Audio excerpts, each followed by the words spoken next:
Hari ini kita membahas terkait aksi korporasi emiten, tapi sebelumnya boleh nggak sih Marvin dijelasin apa sih corporate action itu gitu, sekilas aja buat investor pemula yang mungkin masih belum banyak tahu gitu. Silahkan Marvin.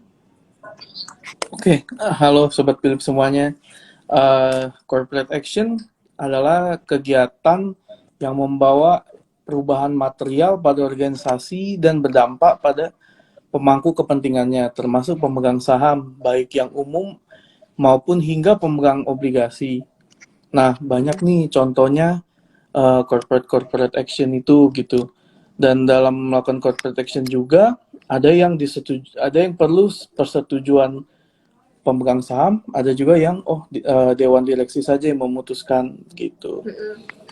Contoh yang paling umum yang sering banget nih kalian dengar gitu ya, itu adalah pembagian dividen, ya kan? Nah, iya benar. Jikalau kalian beli saham pasti mengharapkan adanya dividen. Nah, itu salah satu bentuk dari corporate action yang paling mudah atau yang paling sering ditemui.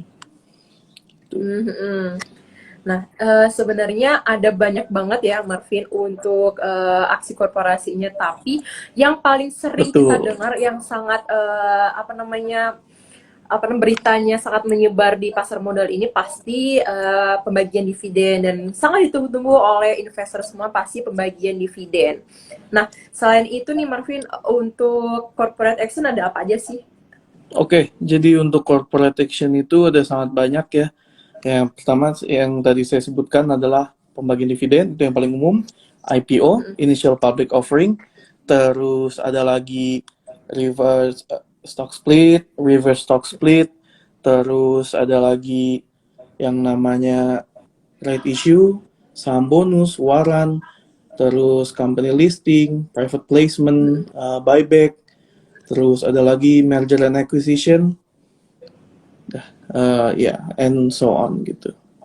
Cuma itu yang paling banyak kita temui gitu ya. Oke. Nah, tapi sebelumnya nih, karena banyak banget dan nggak mungkin kita detailin satu persatu, karena kalau misalnya mau kita detailin satu persatu pasti nggak akan kelar di sore hari ini.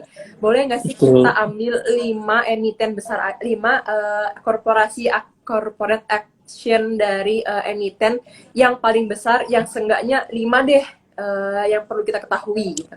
Apa aja nih kira-kira? Boleh, boleh.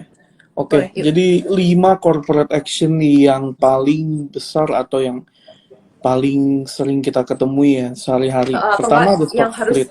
yang harus Ah, kita ketahui deh gitu. Oke. Pertama ada stock split. Ya, stock split itu jadi misalnya ada 100 lembar saham nih yang disebar awalnya oleh emiten.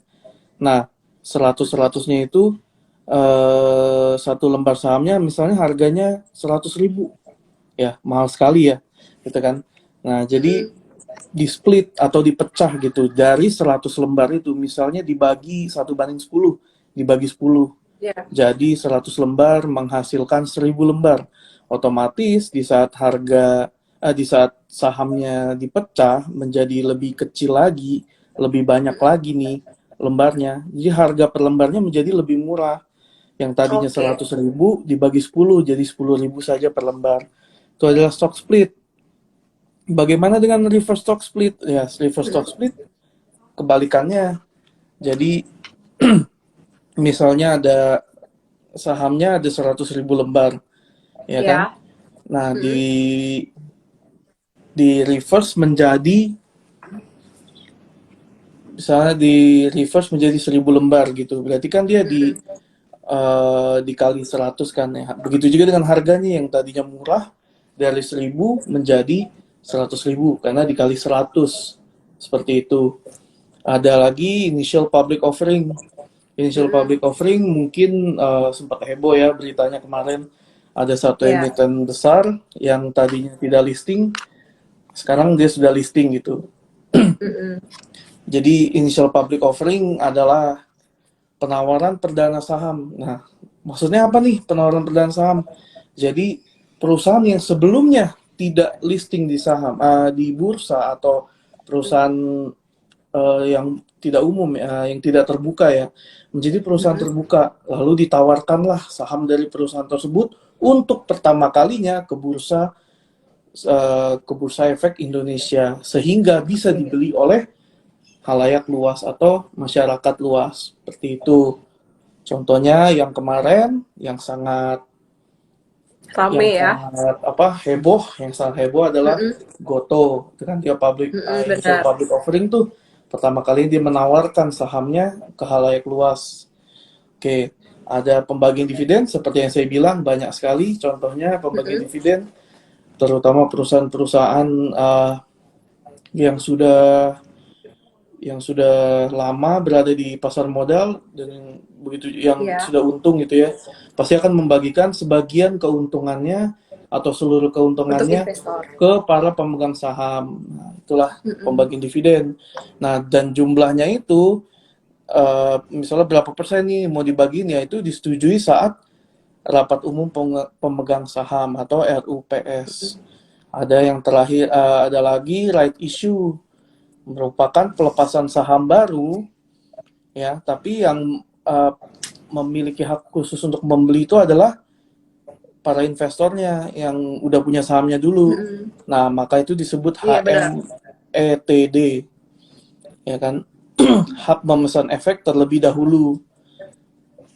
Nah, Iya. misalnya dia mau lepas 10 saham, ada 10, terus ada 7 investor yang mau beli.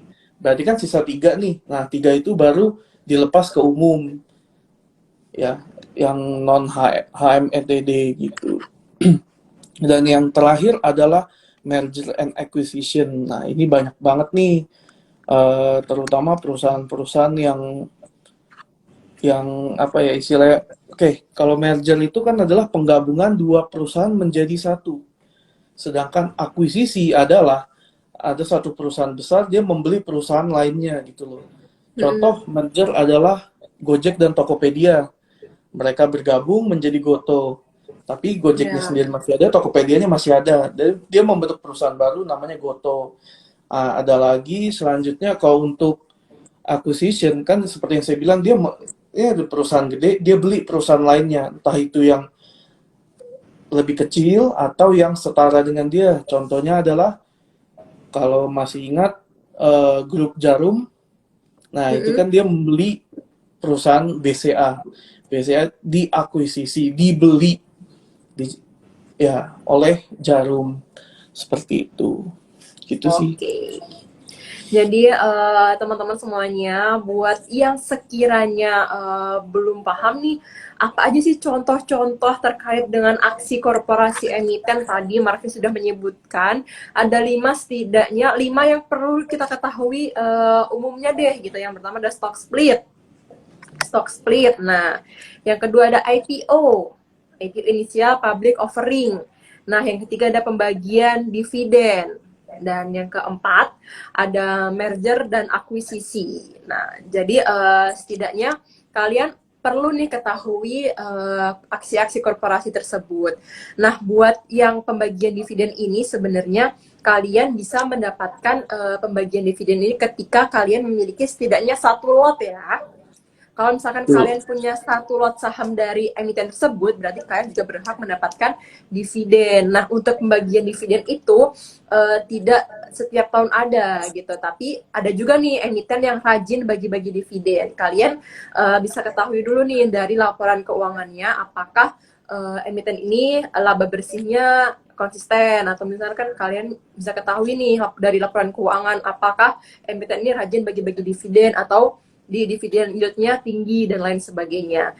Nah, selain itu di dividen itu sendiri juga tidak setiap saat pembagiannya terkait dengan cash. Kalian bisa dapetin juga pembagian dividen saham. Oke, itu biasanya ada juga tuh. Jadi ada dividen cash yang akan masuk ke RDN kalian dalam bentuk uang tunai gitu. Maksudnya uang yang masuk ke RDN, ada juga pembagian dividen saham. Bener ya, Marvin ya? Betul sekali. gitu. Nah, terkait dengan IPO sendiri, sebenarnya kalau misalkan kalian pengen beli atau nggak pengen pesen saham IPO, kalian juga bisa melalui aplikasi Poems gitu. Jadi di aplikasi Poems itu ada menu namanya e-IPO, kalian bisa pesan saham IPO lewat aplikasi Poems gitu. Nah, kembali aku ingatin buat teman-teman semuanya yang pengen bertanya terkait dengan tema ini, terkait dengan aksi korporasi emiten, bisa langsung tulis pertanyaan kalian di bagian question box di bawah ya, yang ada tanda tanyanya. Nanti kita akan bahas satu persatu terkait dengan tema ini. Oke, lanjut yuk Marvin, kita ke pembahasan selanjutnya ya, untuk tujuan dari aksi korporasi emiten itu sebenarnya apa sih? Sorry, agak kendala tadi. Oke, jadi sebenarnya untuk tujuan utama dari aksi korporasi emiten itu sendiri apa sih, Marvin?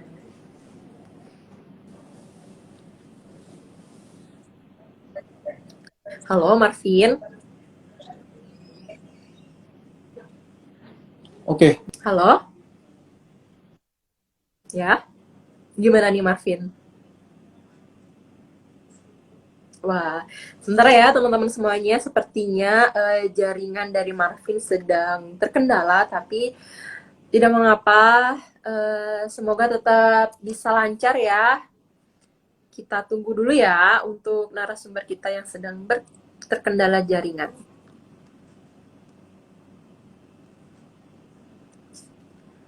Oke.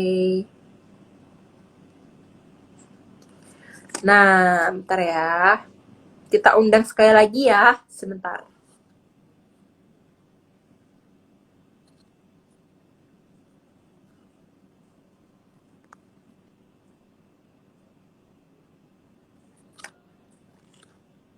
Kita coba invite sekali lagi ya Marvinnya. Semoga Marvin masih stay di IG Live Talk to Philip.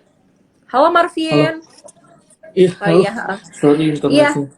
Oke, masih stay ya. Jadi nanti kalau Iya, misalkan ada kendala jaringan, Marvin bisa langsung join lagi ya untuk menyapa Sobat Philip semuanya.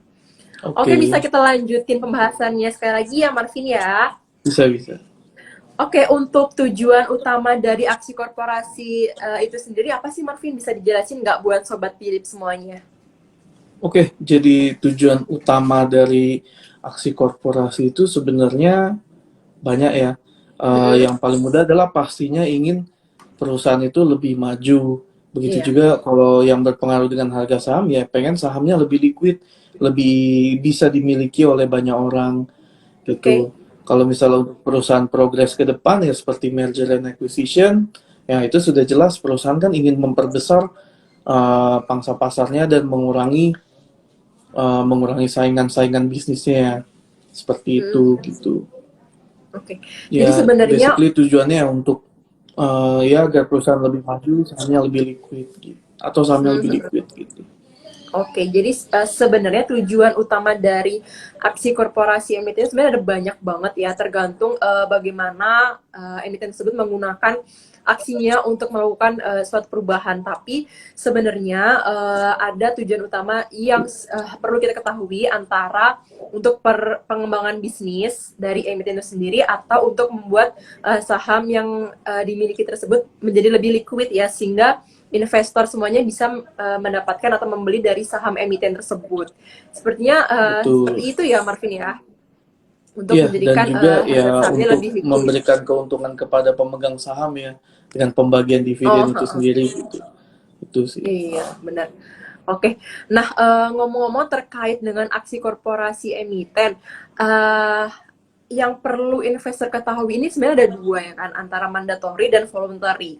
Antara dua itu bisa dijelasin nggak sih perbedaannya apa, terkait dengan korporasi mandatory dan korporasi voluntary gitu? Oke, jadi untuk corporate action yang mandatory itu yang seperti yang saya bilang di awal, dia mengambil keputusannya, yang mengambil keputusan adalah hanya dewan direksinya saja, tidak perlu Mm-mm. disaksikan oleh pemegang saham begitu ya. Nah, Iya. sedangkan untuk yang kedua, apa yang namanya voluntary itu adalah tetap yang mengambil keputusan adalah para direksi, tetapi ada pemegang saham yang menyaksikan saat keputusan tersebut diambil. Nah, seperti itu. Itu bedanya di Oh. situ. Yang satu pemegang saham nggak perlu tahu, yang satu pemegang saham juga harus tahu. Eh, Sehingga ya mungkin bisa berdiskusi atau menyatakan Hmm. ketidaksetujuannya atau ya seperti Hmm. itulah gitu. Iya. Bisa bisa dikasih contoh sedikit nggak terkait dengan aksi korporasi yang investor harus tahu dan yang investor nggak perlu tahu gitu. Masing-masing dua deh gitu.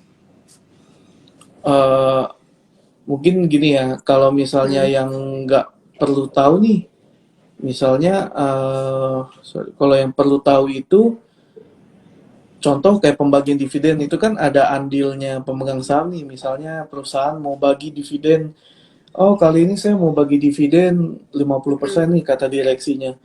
Ya Iya. Pak, naikin dikit dong kata pemegang saham, naikin dikit lah, jangan 50, 55 deh. Nah, seperti Hmm. itu contohnya. Tapi kalau yang eh, tidak perlu untuk diketahui pemegang saham ya seperti IPO, kan siapa yang eh, pemegang sahamnya yang tahu kan internal doang gitu ya, bukan pemegang saham yang secara luas gitu. Nggak semua Hmm. orang tahu gitu. Atau juga ya cuman itu sih yang saya tahu. Sisanya banyak kan pemegang saham tahu gitu. Oke, ya sih. Boleh kita masuk ke pertanyaan dari followers dulu ya, Marvin. Kita sudah banyak pertanyaan yang masuk nih. Kita Oh, ambil boleh. beberapa dulu ya. Oke. Ada pertanyaan dari Hapsari underscore RE. Mohon penjelasannya, kalau mau ada stock split, apa dampaknya bagi pemegang saham lama? Silakan, Marvin. Oke, ya untuk Hapsari ya. Oke, Hmm? jadi di sini saya coba jelaskan apa sih dampaknya stock split terhadap pemegang saham yang lama. Ya. Nah, pertama sahamnya tentu pasti kaget ya setelah stock split. Loh kok saham saya yang misalnya dari kayak BCA deh yang dari 35.000 kok tiba-tiba bisa sisa 8.000 ya. Nah, kalian nggak perlu kaget. Sebenarnya kalian tetap memiliki misalnya kalian invest di sana sebanyak 1 juta gitu. Ya, kalian Hmm. tetap memiliki 1 juta, tapi harga per lembarnya menjadi lebih kecil. Nah, apa sih dampaknya selain bikin kaget? Ya, oke. Jadi dampaknya adalah dia selain bikin kaget, nah dia saham yang kalian punya itu menjadi lebih liquid, lebih Hmm. diperdagangkan, lebih mudah diperdagangkan di pasar. Seperti Oke. itu. Jadi kalau mau jual lebih mudah atau apa mau jualnya lebih mudah, mau belinya mau tambah lagi lebih mau invest lagi nggak perlu dana yang besar. Nah, yang kedua yang bisa kita rasakan adalah bisa saja harganya menjadi lebih bagus setelah Hmm. di stock split. Kenapa? Karena banyak orang yang lebih bisa beli gitu loh. Jadi Iya. otomatis harganya juga ya syukur-syukur bisa membaik seperti itu.